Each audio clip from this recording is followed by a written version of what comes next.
Society smart पार्षद सोमवार से शनिवार रोजाना 12 से 1 बजे sponsored by new Deepmala residency and new definition bye luxury project by सदगुरु।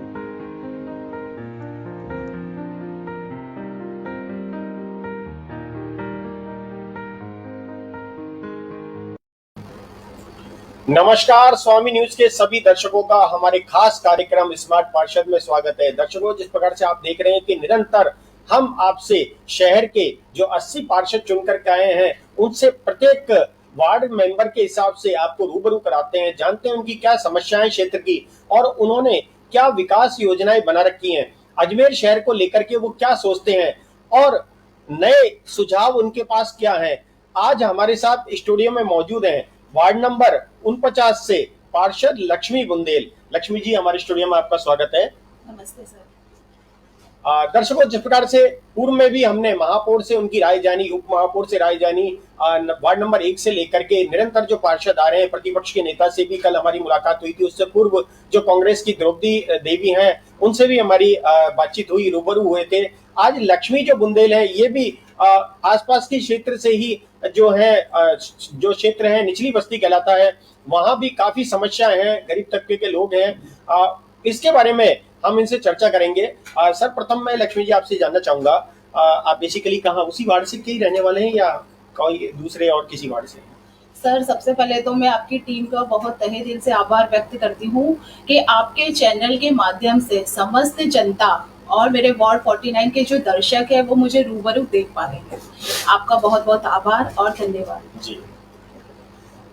सर, मैं सबसे पहले तो मैं आपको ये बताना चाहूंगी कि मैं ऑब्वियसली यहाँ की नहीं हूँ, मैं अहमदाबाद से हूँ। मेरे मम्मी पापा का जन्म यहाँ पर हुआ है, मेरे 2 भाई है और एक मैं सिस्टर हूँ, मतलब मैं उनकी बहन हूँ एक, और हम जॉइंट फैमिली में रहते हैं। मेरे सास ससुर वगैरह सब साथ में हैं। मेरे जो देवर है वो फर्स्ट इंडिया कैमरामैन के पद पर भी है और मेरे जो पति है उन्होंने पंजाब केसरी में भी निरंतर काम करा हुआ है। उन्होंने टाइपिंग का काम करा है और अब उनकी गवर्नमेंट जॉब लग चुकी है।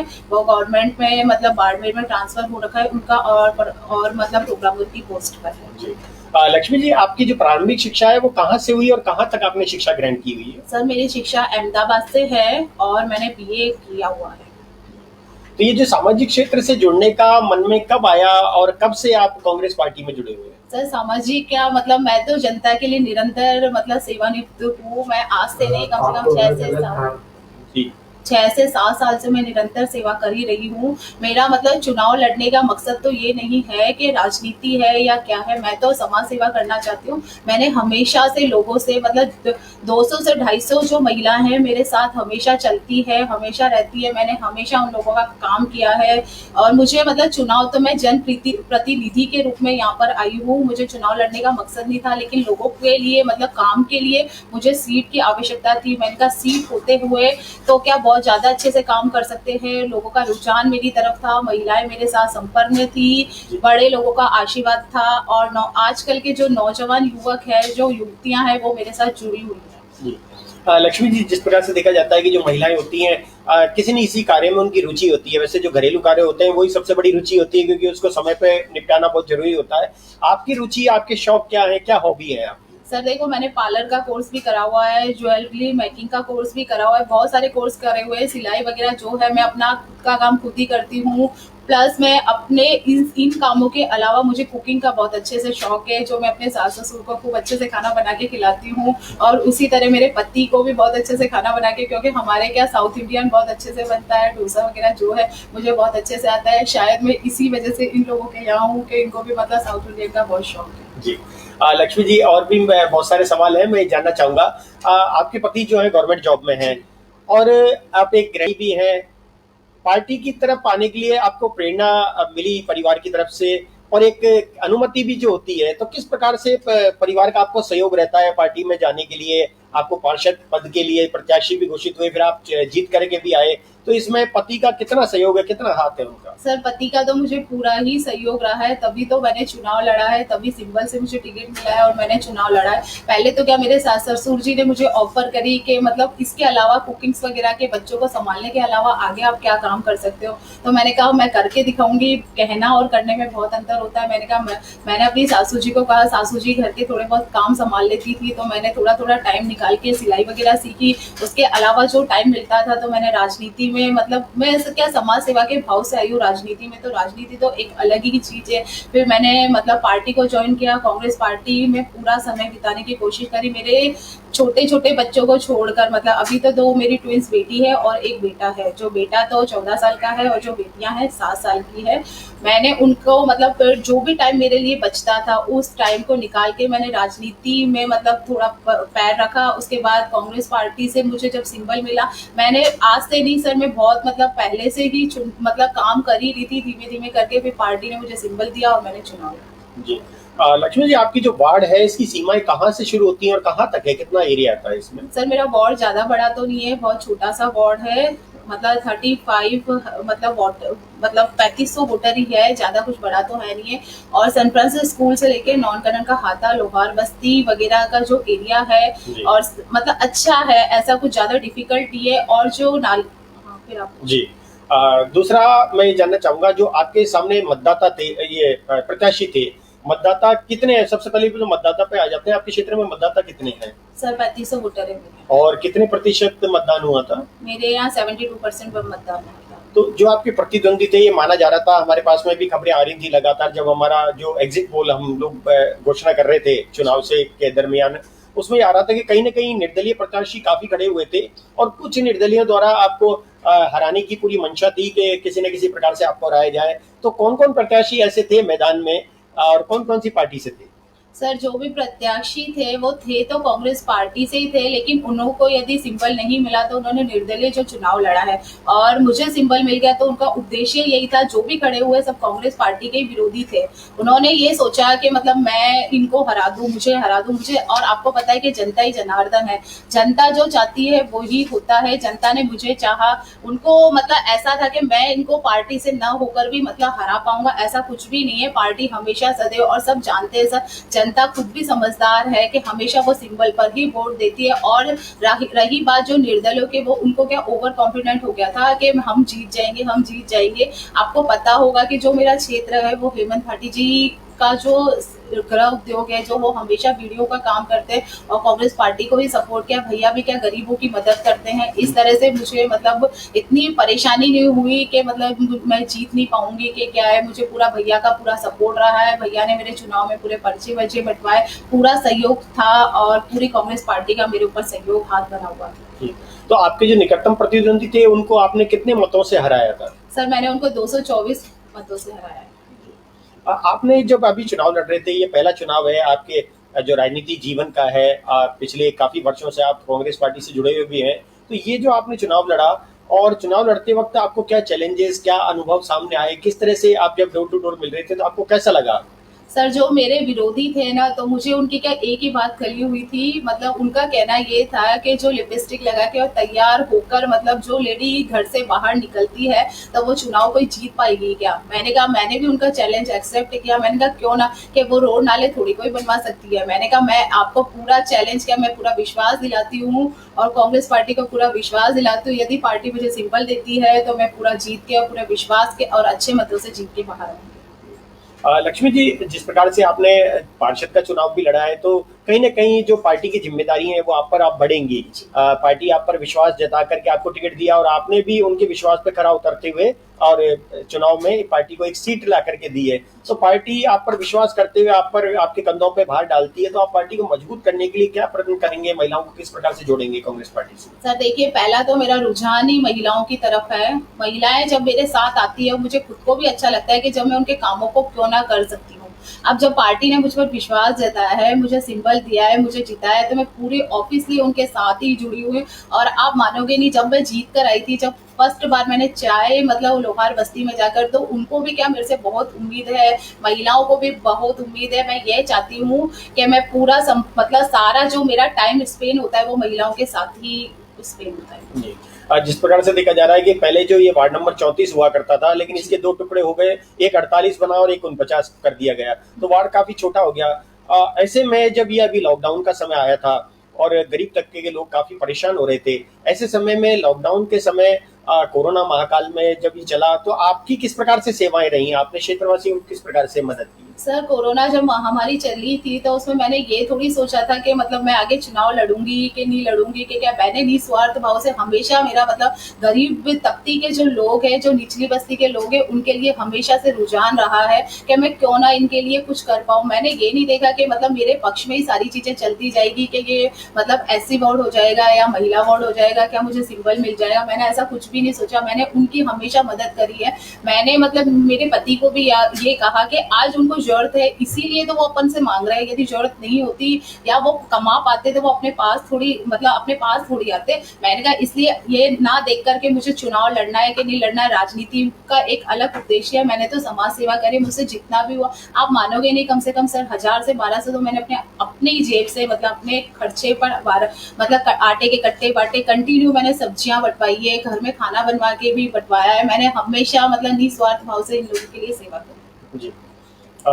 आपका जो क्षेत्र है इसमें लोहार बस्ती भी आती है, और लोहार बस्ती के जस्ट पास में एक बहुत बड़ा नाला है जो बहुत बड़ी समस्या है, और वहां पर जो बाढ़ का पानी है वो बाहर निकल करके आ जाता है, तो कहीं ना कहीं निचली बस्ती है तो मकानों में भी घुस जाता है पानी। ऐसे में नगर निगम में आप इस मुद्दे को लेकर के क्या तैयारी कर रखी है आपने, क्या आप मुद्दा उठाएंगे? सर जब मेरी फर्स्ट बीसी हुई थी ना, तो मैंने मैडम को लिखित में भी दे रखा है, और मैंने मैडम को ये कहा कि मैडम जो आम जन की समस्या है वही मेरी खुद की समस्या है, क्योंकि जो नाला है सन फ्रांसिस से लेके जो मतलब नाला गुजरता है लोहार बस्ती वाला जो एरिया आता है, वहां तक मेरा सबसे पहले मेरा खुद का घर होता है। मेरे खुद के घर में मैं जब से शादी करके आई हूँ तब से मेरे खुद के घर में 3 से 4 बार पानी भरा हुआ। जो उनकी समस्या है वही मेरी समस्या है। मैंने मैडम को लिख कर भी दिया है। सबसे पहला मेरा मेन प्रोसेस तो वो नाले का ही है। वो उस नाले की वजह से कम 800 से 900 घरों में पानी जाता है कंटिन्यू। उससे क्या लोगों को भी शिकायतें हैं कि मैम आप क्या करोगे। मेरा मेन मुद्दा तो नाले का ही है सर जी। दूसरा मैं ये जानना चाहूंगा, जिस प्रकार से जो वार्ड की जनता है उन्होंने आपको जिताया है, तो उनकी आकांक्षाओं पर खरा उतरने के लिए अगले 5 साल में आपने क्या क्या आपके घोषणा पत्र में आपने बनाया होगा चुनाव के टाइम में, क्या क्या ऐसी समस्याएं लेकर के आप चल रहे हो जो आने वाले 5 साल में आप क्षेत्र की समस्याएं दूर करेंगे? सर मेरी मेन समस्या तो ये है, एक तो नाला हो गया, एक लोहार बस्ती की क्या है जो समुदाय भवन का जो मैटर है, तो वो क्या है तो गवर्नमेंट की जमीन, लेकिन उस पर क्या एक मतलब एक लड़की है तो उन्होंने अज्ञात उन्होंने वो कर रखा है, कब्जा कर रखा है। मैंने उनको पूरा विश्वास दिलाया है। कम से कम 200-250 वोटर्स है मेरे। अभी तो क्या उन्होंने मतलब अगेंस्ट मेरे खड़ा कर दिया था, लेकिन मैंने पूरे उनको सद्भावना दी है कि मैं आपका ये वाला मतलब जो मैटर क्लोज कर दूंगी, कि मैडम हम आपके ही समर्थन में है, हमको पता नहीं था कि इस तरह से मतलब हो सकता है। मैंने कहा ठीक है कोई बात नहीं, आगे अपन ध्यान देंगे। वो समुदाय भवन का जो राजेश गुडी जी जो एएन है हमारे, तो उनको जाके मैंने अपने लिखित में दे रखा है। मैं सर से मिलकर भी आई, सर ने मुझे पूरा आश्वासन दिया है कि मैम हम वो वाली जमीन आपके लिए करेंगे। और लोहारों का तो क्या है, लोहार मतलब अपने ही है, कोई सारे अपने हैं सर। मेरा परिवार है, मेरा वार्ड है, सब मेरे ही लोग हैं। किस किस जाति के जो मतदाता हैं वहाँ पर हैं आपके क्षेत्र में? तो सारे हैं, थोड़े बहुत बीजेपी के थे, वो भी मेरे पास ही है, मेरे वोटर है, मेरा परिवार है। ऐसे कुछ भी नहीं है, कुछ बनिए लोग रहते हैं, कुछ सुनार है, कुछ लोहार है, और एससी तो है ही है। तो यानी सभी वर्गों का आपको सहयोग मिला है? जी बिल्कुल बिल्कुल। लक्ष्मी जी, मैं जानना चाहूंगा जिस प्रकार से अभी जो वर्तमान में जो नगर निगम है उसमें फंड के जो हालात हैं वो अभी दिक्कत है उसमें, क्योंकि प्रॉपर अभी इतना धन नहीं है जिस प्रकार से विकास कार्यों में खर्च किया जाए। फिर भी अगर मान लीजिए कोई फंड अलॉट होता है तो आपकी सबसे पहली प्राथमिकता क्या रहेगी आपके क्षेत्र में, कि आप क्या पहला कार्य कराना चाहेंगे? सर मैडम भी नई है, हम भी नए हैं। मैडम को समझने और हमको समझाने में थोड़ा बहुत तो टाइम लगता है। ये ना मैम से हो गया है, मैम ने अभी कल ही फंड का इशू करा है। मैम ने कहा है कि हम आपको फंड इशू कर लेंगे, एएन वगैरह से आप मिल लीजिएगा। मैंने कहा मैम ठीक है। उन्होंने कहा है कि सबसे पहले नाली वाला जो प्रोसेस है ना वो चालू करना है। लोगों की क्या मतलब घरों की है और जो भी समस्या है नाले की, सबसे पहले तो नालियों की समस्या सॉल्यूशन की जाएगी, क्योंकि नालियों का क्या ढलान सही नहीं है तो वो क्या पानी जमा हो जाता है। और आपको पता है कि अभी आने वाले दिनों में बारिश का सीजन आने वाला है। सबसे मेन प्रोसेस नालियों का रहेगा, और बाकी जो भी होगा वो काम करेंगे हम। कुछ कमेंट्स आ रहे हैं, एक बार इन्हें देख लेते हैं। विनोद शर्मा जी लिख रहे हैं, कांग्रेचुलेशन लक्ष्मी बुंदेल जी, ये आपको बधाई दे रहे हैं। थैंक यू भैया, थैंक यू। विनोद जी राजीव जी नमस्कार, आपको भी बहुत बहुत नमस्कार। विनोद जी, लगातार आप हमारे कार्यक्रम देखते हैं। दूसरे हैं देविंदर बुंदेल, ये बधाई, ये भी आपको बधाई दे रहे हैं। थैंक लक्ष्मी जी, मैं दूसरा ये जानना चाहूंगा कि जो प्रदेश में कांग्रेस की सरकार है और आप भी कांग्रेस पार्टी से जुड़े हुए हैं, मान लीजिए कहीं फंड की दिक्कत आती है तो ऐसे में आप सरकार से किस प्रकार से मदद लेंगे, या कौन कौन जनप्रतिनिधि हैं कांग्रेस के, उनके द्वारा आप इस क्षेत्र के विकास कार्यों में उनकी मदद लेंगे? सर, सबसे पहले तो हमारी मैडम ही इतनी अच्छी है, जो महापौर मैडम है, यदि वो फंड नहीं देती है तो मैं गहलोत जी तक जाऊंगी इस फंड के लिए। और सबसे पहले जो नाला है ना, सबसे मेन मेरी समस्या, आज तक आपने देखा होगा कि कोई भी पार्षद जो रहे हुए हैं उन्होंने उस नाले का मैटर क्लोज नहीं किया है। और जनता से मेरा पूरा मतलब जनता यही चाहती है, मेन मुद्दा तो मेरा नाले का ही है। जो क्या खुद की जो मेरी समस्या है वही जनता की समस्या है। नाले वाला मैटर क्लोज हो जाएगा तो मुझे आने वाले दिनों में इतनी दिक्कत नहीं होगी। उसके लिए चाहे मुझे पायलट जी के पास जाना पड़े, चाहे मुझे गहलोत जी के पास जाना पड़े, लेकिन मैं नाले वाला जो मैटर है वो क्लोज करके मानूंगी। और लोहार बस्ती वाला जो समुदाय भवन वाला जो मैटर है ना, वो दोनों ही मैटर सबसे बड़े मुद्दे हैं, क्योंकि आज तक के जो पार्षद थे उन्होंने ये मैटर क्लोज नहीं करा है। और जनता का मेरे ऊपर रुझान जो है ना, वो आप देख ही रहे हो। महिलाओं का मेन प्रोसेस आपको पता होगा कि पुरुष तो काम पे चल जाते हैं, जो पानी वानी की समस्या वो घरों में चल जाती है, उसके बाद कितनी दिक्कत हो जाती है महिलाओं की, आपको खुद को भी पता होगा सर। बिल्कुल। और अभी जो देखा जाए तो आपने महिलाओं की बात की है, तो नगर निगम में महिलाओं की संख्या सबसे ज्यादा है। करीब 70-75% महिलाएं जीत करके आई हैं, तो ये अपने आप में एक बहुत बड़ी चीज है। और दूसरा, महापौर भी महिला है।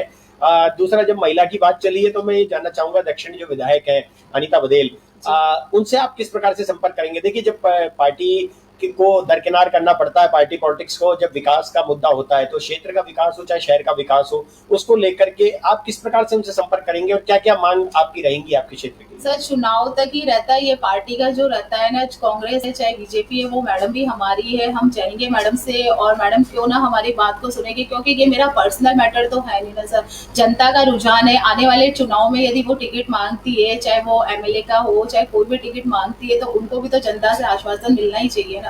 अब वो यदि इसके लिए फंड इकट्ठा नहीं करेगी या नहीं कराएगी तो जनता कहाँ उनको चाहिए, आप खुद भी देखिए इस चीज को। जी। दूसरा मैं ये जानना चाहूंगा कि आपने अपने क्षेत्र से यहाँ से चुनाव लड़ा, जनता के संपर्क में रहे, तो इसमें गरीब तबके के लोग भी आपको काफी मिले होंगे। उनकी भी काफी समस्याएं निकल करके सामने आई होंगी, जैसे कि उनके पास में कार्ड नहीं है, और कार्ड है तो वो आधार कार्ड से लिंक नहीं है, राशन कार्ड, वहां पर उनको राशन में सामग्री नहीं मिल रही है, और भी बहुत सी समस्याएं ऐसी निकल करके आई होंगी। तो आपने क्या सोचा है, कोई शिविर लगवाएंगे या प्रशासन से किस प्रकार से उनकी मदद करेंगे? सर, जिस दिन से मैं जीती हूँ उसके अलावा मतलब जब से जीते हैं, मेरा तो 5 साल तक उद्देश्य यही है कि मैं गरीब तबके के जो लोग हैं ना, उन्हीं की समस्या का सॉल्यूशन करूं। क्योंकि मतलब बच्चे तो क्या, अपने मेरे जो बच्चे हैं वो थोड़े बड़े हो चुके हैं, तो वो अपना खुद कर सकते हैं। उसके बाद जो मेरे पास टाइम बचता है ना, मैं पूरे वार्ड में डोलना। अब सुबह आपने देखा है कि सफाई की जो प्रॉब्लम्स है ना, सुबह 6 बजे उठकर मैं उन लोगों के जो जमादार है उनके कान खींच के, मतलब सफाई का जो मेन मुद्दा रहता है, आपको पता है सफाई और लाइट पार्षद के बाद और दोनों काम तो है ये। उसके अलावा आपने देखा होगा सारी जो है, अभी मैंने जब जीती थी उसके बाद से मैंने दूसरे दिन से कैंप लगा दिया। मैंने कहा कम से कम 250 से 300 मतलब मैंने जीरो बैलेंस के खाते खुलवा दिए, मेरे घर के आगे कैंप लगा हुआ है। उसके बाद मैंने आधार कार्ड, जाति प्रमाण पत्र, वोटर आईडी वगैरह जो भी उनकी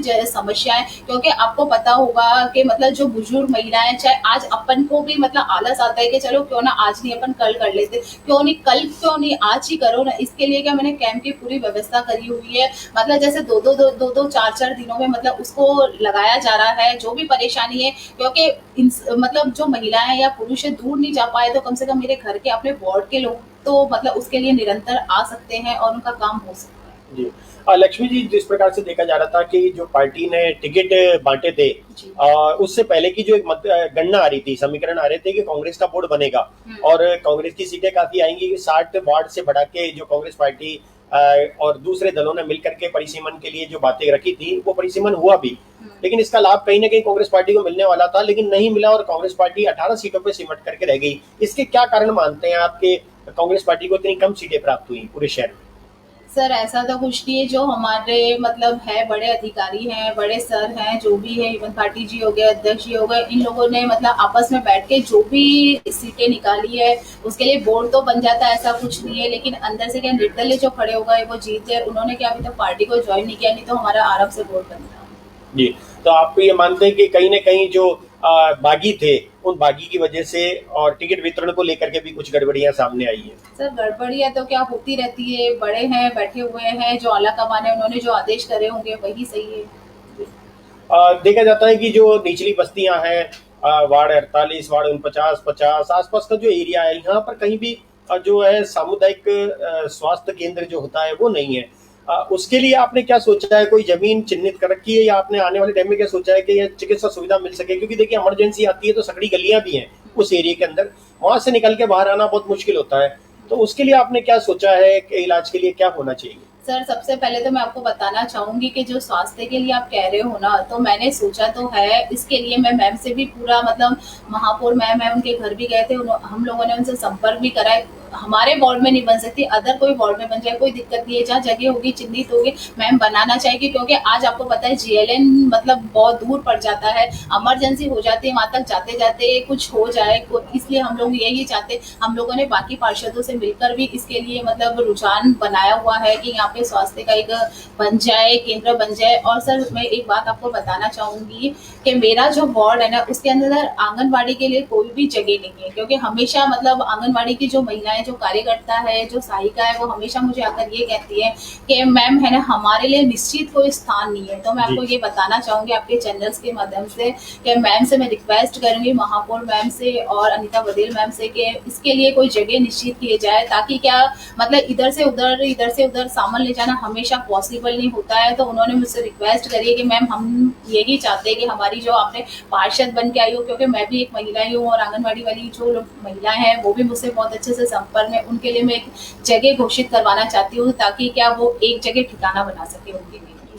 ये बहुत अच्छा आपका विचार है कि आंगनबाड़ी पर भी आप पूरा ध्यान रहेगा। देखिए जो पार्षद होते हैं उनका जो मूलभूत सुविधाओं पर ही ज्यादा ध्यान होता है, सड़कें, नालियां, लाइट वगैरह, शौचालय, इन्हीं पर साफ सफाई व्यवस्था को लेके ही होता है। लेकिन आपने एक बहुत ये आंगनबाड़ी के लिए भी अच्छी बात सोची है, महिलाओं को और बच्चों को इसमें जोड़ने के लिए। दूसरा मैं जानना चाहूंगा कि जो मूलभूत सुविधा से अलग हट करके आपने ऐसा क्या नया सोचा है, चाहे वो महिलाओं के लिए हो, चाहे बच्चों के लिए हो, चाहे बेरोजगारों के लिए हो, आपके वार्ड में आप ऐसा क्या नया करना चाहेंगे जिससे एक आदर्श वार्ड स्थापित हो सके? सर देखिए, मैं सबसे पहले तो सफाई वगैरह तो हर मतलब पार्षद करवाते हैं, लाइट वाइट की प्रॉब्लम्स भी होती है। तो मैं ये सोच रही हूँ कि जैसे मैडम से मिलकर, अब आपको खुद को पता है कि मैं भी एक महिला हूँ और एक वो भी महिला है, तो क्यों ना मतलब मैडम से मिलके या सर से मतलब हेमंत पाटिल जी से मिलके, मैं आपको पता होगा कि हमेशा भैया क्या गरीबों की मदद करते हैं। मैं भी भैया से यही कह रही हूँ कि भैया इस तरह का कोई रोजगार दिया, वो बीड़ी का काम तो करते ही है, इस तरह का कोई रोजगार की व्यवस्था कर सको कि अपने वार्ड में कोई जगह को स्थिर करके, मतलब मेरा मेन मकसद तो यही है कि मतलब महिलाएं इधर उधर ना जा सकती। आपको खुद को पता होगा कि मतलब पति इधर उधर ना भेजने की वजह से ये चाहते कि अपने पास में कोई स्थान मिल जाए, तो अपन कोई रोजगार इनके लिए भी अच्छा हो जाए। घर चलाने के लिए महिलाओं का पूरा सहयोग होता है कि बेरोजगार जो महिलाएं हैं वो घर पर ही बैठ के कुछ अच्छी सी व्यवस्था कर सके। जी लक्ष्मी जी, मैं एक बात और जानना चाहूंगा, जैसे स्मार्ट सिटी को लेकर के अभी सरकार द्वारा जो नए नए कार्य कराए जा रहे हैं, स्मार्ट सिटी प्रोजेक्ट योजना के तहत एलिवेटेड रोड बन रहा है, दूसरा जो पक्षी उद्यान बन रहा है, तीसरा काफी जो रोड है उनको चौड़े किए जा रहे हैं, ऐसे बहुत अनेक कार्य हो रहे हैं। तो आप देखिए, जो वार्ड का विकास होता है, जो पार्षद होते हैं वो ठीक है वार्ड से रिलेटेड होता है, लेकिन जहाँ स्मार्ट सिटी की बात आती है तो आप कहीं ना कहीं पूरे शहर से भी जुड़ चुके हैं। तो अजमेर के बारे में आप ऐसा क्या सोचते हैं कि आने वाले समय में अजमेर में ये विकास कार्य हो जाने चाहिए जो अभी स्मार्ट सिटी योजना के तहत उन्हें सम्मिलित नहीं किया गया है? आपने नया क्या सोचते हैं कि ये कार्य और भी होने चाहिए अजमेर? सर सबसे पहले तो आपने देखा ही होगा कि जो हम भी यही चाहते हैं कि हमारा जो वार्ड है, जो मेरा वार्ड है, वो भी मतलब स्मार्ट सिटी में जुड़े। लेकिन वो क्या, नाले की जो प्रॉब्लम्स है ना, वो नाला यदि सही हो जाएगा तो वो स्मार्ट सिटी में आवश्यकतापूर्ण जुड़ जाएगा। क्योंकि जो नाले से प्रॉब्लम है, क्योंकि आपने देखा होगा कि गलियों में तो क्या छोटी छोटी सी गलियां हैं, लेकिन जो मेन प्रोसेस है वो नाले का है। उसके बाद हम मैडम से करेंगे, उसकी सुंदरता का बढ़ाव करेंगे। जी दूसरा मैं अंत में आपसे जानना चाहूंगा, वैसे तो सवाल जवाब बहुत हैं और आपके पास भी बहुत सारी चीजें होंगी। अंत में मैं जानना चाहूंगा कि आप शहर वासियों को क्या संदेश देना चाहते हैं स्वच्छता को लेकर के, आपके वार्ड वासियों को और जो क्षेत्रवासी हैं, या टोटल जो अजमेर सिटी योजना के तहत जो कार्य हो रहे हैं, तो आप ऐसा क्या उन्हें संदेश देना चाहेंगे स्वच्छता को लेकर, कोरोना को लेकर के क्या बातें आप सामने रखना चाहेंगे? मैं पूरे समस्त अजमेर शहर वासियों को और मेरे वार्ड वासियों को मैं ये संदेश देना चाहूंगी कि 2 गज दूरी, मास्क है जरूरी, मास्क पहनकर ही बाहर निकले। अभी आपने देखा है कि मतलब जो कांग्रेस की सरकार है और गहलोत जी ने, आपने देखा है कि अभी लॉकडाउन लगा रखा है। लॉकडाउन भी वो आप ही के लिए है, इसलिए है क्योंकि आप मान ही नहीं रहे हो, मास्क लगा के नहीं रह रहे हो, और ये है मतलब सैनिटाइजर वगैरह नहीं कर रहे हो। इसी के लिए है कि ज्यादा से ज्यादा अपने घरों में रहिए, ताकि क्या कोरोना महामारी से बचे रहें। और टीकाकरण लगवाई रखा है, टीकाकरण के लिए महिलाएं अभी डर रही हैं, पुरुष भी डर रहे हैं कि इसकी मतलब विरोधी ना हो जाए, लेकिन ऐसा कुछ भी नहीं है। टीका लगवाना बहुत आवश्यक है जी। वैसे तो सवाल अंतिम था, लेकिन एक सवाल और है। जो क्षेत्र है आपका, वहां पर कहीं ना कहीं देखिए सफाई व्यवस्था को लेकर के भी बहुत बड़ी समस्या रहती है, और सफाई कर्मचारी जो हैं उनके लिए अभी प्रस्ताव में भी अभी परेशानी आई थी। जो एक प्रस्ताव है उसको रोक दिया गया था आपके जो विपक्ष की तरफ से, उसमें कहीं ना कहीं संशोधन की बात रखी गई थी कि उसमें कुछ खामियां आपको नजर आई थी। उसको दरकिनार करते हुए, उसको साइड में रखते हुए, हम एक बात ये जानना चाहेंगे आपसे कि जो सफाई कर्मचारी हैं, कोरोना वायरस हैं, फर्स्ट देखा जाए तो चिकित्सा कर्मी जिन्होंने मरीजों का इलाज किया, कोरोना संक्रमण मरीजों का। दूसरा देखा जाए तो जो सफाई कर्मचारी हैं उनका बहुत बड़ा महत्वपूर्ण योगदान रहा कोरोना काल में, जब कोरोना चरम पर था। उनके लिए आपने क्या सोचा है कि नगर निगम से किस प्रकार के उनको उपकरण दिलाएंगे ताकि उनकी सुरक्षा हो सके और उनकी सेफ्टी हो सके? सर, मैं उनके लिए ये कहना चाहूंगी कि सफाई में तो क्या, पहले तो अपन खुद से ही सफाई करेंगे तो उनको इतना मतलब करने की जरूरत नहीं। आज जैसे अपने घर की सफाई अपन खुद कर सकते हैं, या बाहर की सफाई अपनी पहली जिम्मेदारी तो अपन ही लगे, वो भी तो इंसान ही है, वो कोई अदर थोड़ी है। आपको खुद को पता है कि कोरोना महामारी में उन्होंने कितने सारे मतलब लोगों को मतलब सफाई वफाई के लिए जागरूक किया है। मतलब ना तो उन्होंने घर देखा है ना बाहर देखा है, एनी टाइम अवेलेबल रहते थे सफाई के, क्योंकि अपन तो क्या घर में रहते थे, लेकिन वो कहाँ जाए, वो तो सफाई में हमेशा मौजूद रहते थे। ना उनको सैनिटाइजर का पता है। उस समय हम लोगों ने मतलब मैडम से मिलकर उनके लिए सम्मान का मतलब मैंने जागरूक करने के लिए बोला है मैडम को कि मैडम इनको सम्मानित किया जी। दर्शकों, जिस प्रकार से आपने देखा कि आज वार्ड नंबर 49 से जो पार्षद हैं लक्ष्मी मुंदेल हमारे साथ मौजूद रही, और लक्ष्मी जी ने काफी अच्छी बातें सामने रखी कि जो वार्ड का क्षेत्र का जो है जगह, वहां पर कच्ची बस्ती है, गरीब तबके के लोग हैं, वो कहीं ना कहीं शिक्षा से वंचित रह जाते हैं। महिलाएं हैं वो पूरी तरह से समय अपने घर में ही बिता देती, पूरी तरह से समय जो है समाज को नहीं दे पाती। तो ऐसे में आंगनबाड़ी में उनको जोड़ने के लिए इनके द्वारा प्रयत्न किया जाएगा। दूसरा, सफाई व्यवस्था पर जोर देते हुए सर्वप्रथम बताया कि सफाई के लिए महत्वपूर्ण कदम उठाए जाएंगे। जो सफाई कर्मचारी हैं उनको भी बहुत बड़ा सम्मान मिलना चाहिए। दर्शकों, मैं आपसे ये कहना चाहूंगा कि आप हमारा जो फेसबुक पेज है उसको लाइक करें, शेयर करें, और हमारा जो यूट्यूब चैनल है उसको सब्सक्राइब करें, लाइक करें, शेयर करें, ताकि नोटिफिकेशन के माध्यम से हम आपको समय समय पर संपूर्ण जानकारी उपलब्ध करा सकें, अजमेर शहर की सत्य घटनाओं से आपको रूबरू करा सकें। और हमारे जो कार्यक्रम चल रहा है स्मार्ट पार्षद, इसके तहत आपके सवाल अति आवश्यक हैं। आप कमेंट के माध्यम से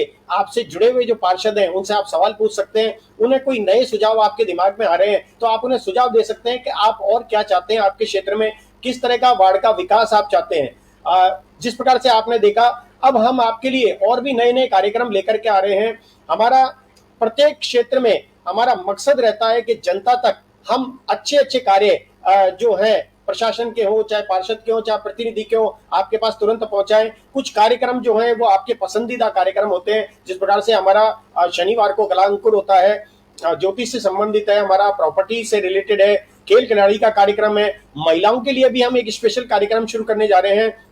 और आज हमारा भगत सिंह पर भी एक विशेष लाइव कार्यक्रम है जिसे आप देखना नहीं भूलेगा। सायंकाल 6 बजे से वो कार्यक्रम शुरू होगा। जो देश की आजादी में भगत सिंह का महत्वपूर्ण योगदान रहा, उन भगत सिंह के बारे में आज संपूर्ण जानकारी दी जाएगी और उस पर चर्चा की जाएगी। आज की युवा पीढ़ी क्या सोचती है उसके बारे में हम आपको बताएंगे। दर्शकों, जिस प्रकार से आज हमारे साथ पार्षद उपस्थित हुए वार्ड 49 से, अगले और भी पार्षद हमारे साथ निरंतर सोमवार से शनिवार तक इसी प्रकार से जुड़े रहेंगे। लक्ष्मी जी, आप हमारे स्टूडियो में पधारे, उसके लिए आपका बहुत बहुत धन्यवाद। दर्शकों, देखते रहिए स्वामी न्यूज। जय हिंद, जय भारत।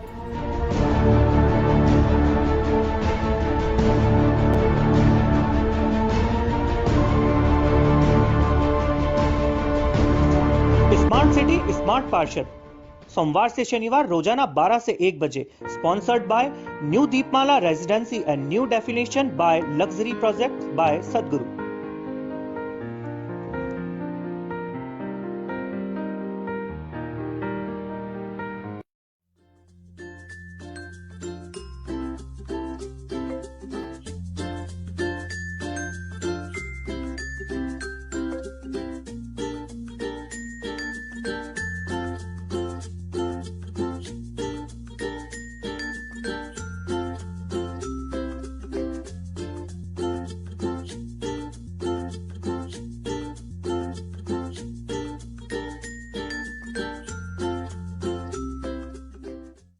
खुशियों के ये पल आज है और है कल, हम इस पल को जी ले, पिज़्ज़ा पॉइंट में कुछ खा पी ले, tasty and affordable round the clock, हो प्यार का इजहार करना, या फिर हो पेट भरना, मौज मस्ती का मूड हो दोस्तों को खुश करना, जिंदगी को जी ले, कुछ खा पी ले। पिज़्ज़ा पॉइंट कंगोर for delicious moments.